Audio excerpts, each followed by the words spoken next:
Ignazio Alboré. Second, democracy. Prices are not determined by the law of supply and demand. Price as rent, Chapter 9, Part 3. As a logical consequence of my theory of value, theory of state values and organized values, already exposed in the previous videos, it can be said that the price is not determined by the matching between supply and demand, nor by shortage, but by the sum of the following elements. 1. State values and organized values. 2. Production costs, also formed by state values. 3. Pretext causes which, being well known to the public, are easily exploited to increase profits, that is, wars, threats of wars, diplomatic tensions, political upheavals, attacks, economic or financial crises, strikes, natural disasters, pandemics and health emergencies in general, industrial accidents. 4. Desire to increase profits. 5. Other prices, income prices, towing goods, relative goods. 6. Characteristics and structure of the supply. A. Type of market, that is, competitive, monopolistic, oligopolistic.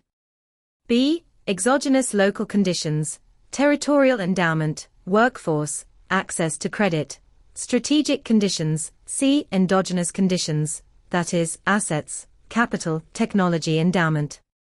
D. Transaction costs and information asymmetries.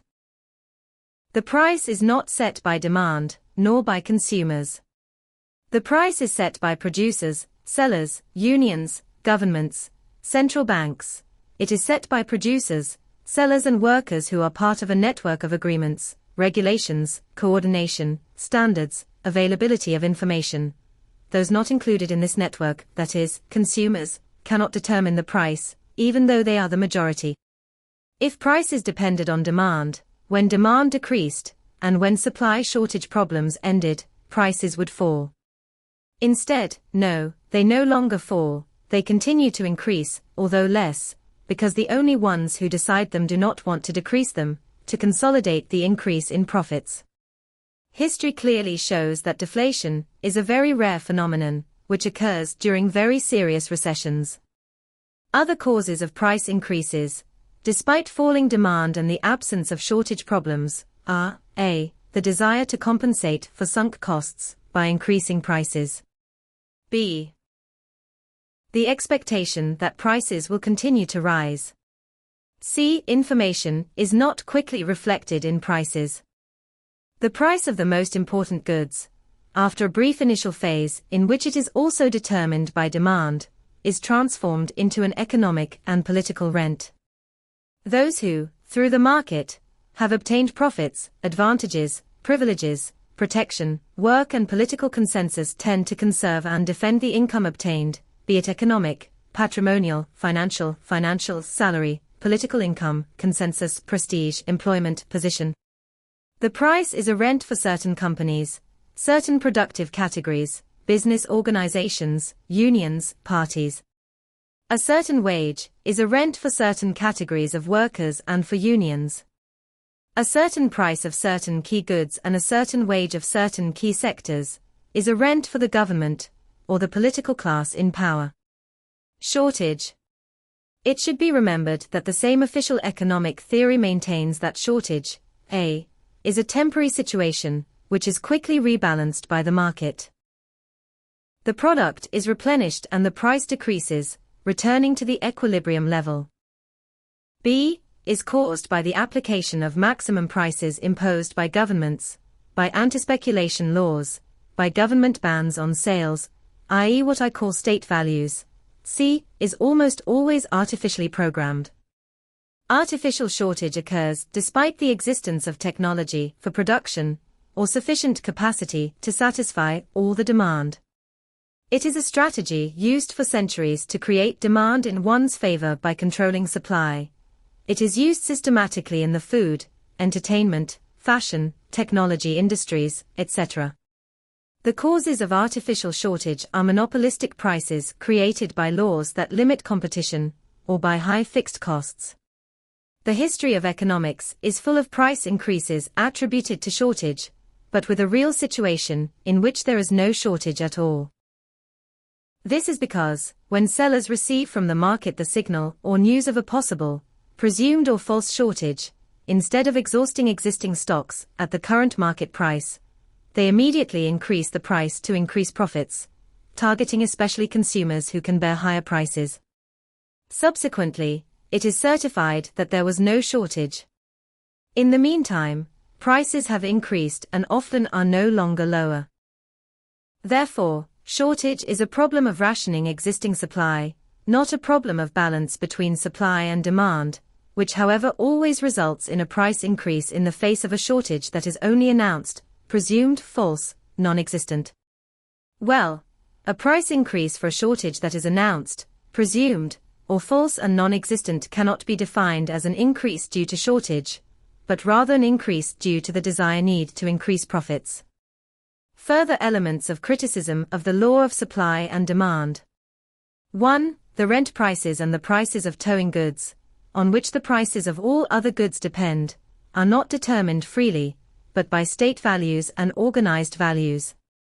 2. The consumer basket is almost entirely composed of goods for which the consumer cannot change his demand significantly, as they are fundamental for survival and daily life: eating, having a home, working, moving to work, taking care of oneself, heating, dressing, washing, studying, communicating with others. The preference for these goods changes very little, or does not change. The consequence is that their prices depend only on supply. The demand for the most important goods always remains stable, even during economic fluctuations, since these goods satisfy basic needs and daily life. Yet, their prices often increase, a lot and in an unjustified way. 3. The most widespread market form in the world is not the competitive one. The most widespread forms are oligopoly and monopolistic competition, in which the price is set by supply.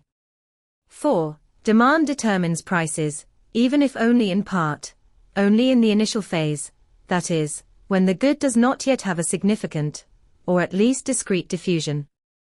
Furthermore, demand determines, even if only in part, that is, together with the 6 elements, only the prices of the less important goods.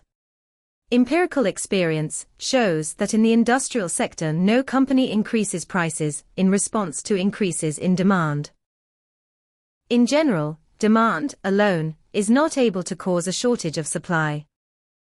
What is deceptive in understanding who determines the price is the multitude of sellers and end users. A multitude of gas stations, electricity and gas suppliers, farmers, bakers, grocery stores, emporiums, banknotes, banks, exchanges, public workers, private employees, public goods, services and investments, municipalities and other public entities. This picture of the market is deceptive and illusory. It makes us believe that prices are free, as they come out of the myriads of wills, actions, and needs of billions of individuals who negotiate the price in real time. Instead, this is not the case, because the main part of those prices has already been established upstream, by state values and organized values. Market concentration has reached very high levels and is set to increase further. 50 to 60% of the food consumed in the world is sold in supermarkets. The UK has lost 90% of its specialist retailers, that is, butchers, bakers, fishmongers, etc., since the 1950s. Today in the UK, 97% of food is purchased in supermarkets. In the US, 72% of food is purchased in supermarkets. These percentages are set to grow everywhere. Therefore, significant price variations, i.e. those of the most important goods that change significantly, occur not due to increases or decreases in demand, but due to 1. Political bureaucratic repositioning of rent prices, that is, renewal of collective labor agreements for millions of people, variation of minimum wage for millions of people, variation of interest rate for a country or a continent, variation of rent levels, variation of minimum or maximum prices, variation of regulated prices or service tariffs, variation, renewal or revocation of taxes, tax breaks, subsidies, regulations, income support, industrial plans, bailout plans, etc., variation of Exchange rates, creation or revocation of public monopolies, or private monopolies established or favored by the state. 2. Variation in the prices of raw materials by monopolists and oligopolists at a global level. 3. Important technological changes. 4. Widespread pretext causes at a national, continental, or global level. There is no shortage of labor.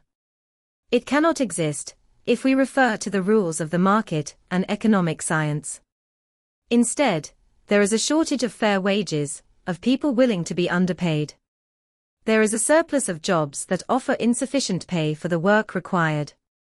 The mismatch between required skills and profiles that are not found is a fraction of what they would have us believe. In the US, an artificial shortage has been created for workers, whose real wages are no higher than they were in 1958. Economists warned of a labor shortage after the 2008 to 2009 recession. But when the economy recovered and wages rose, the shortage magically disappeared. The reason people are not working is that work does not pay enough, given falling real wages and rising prices.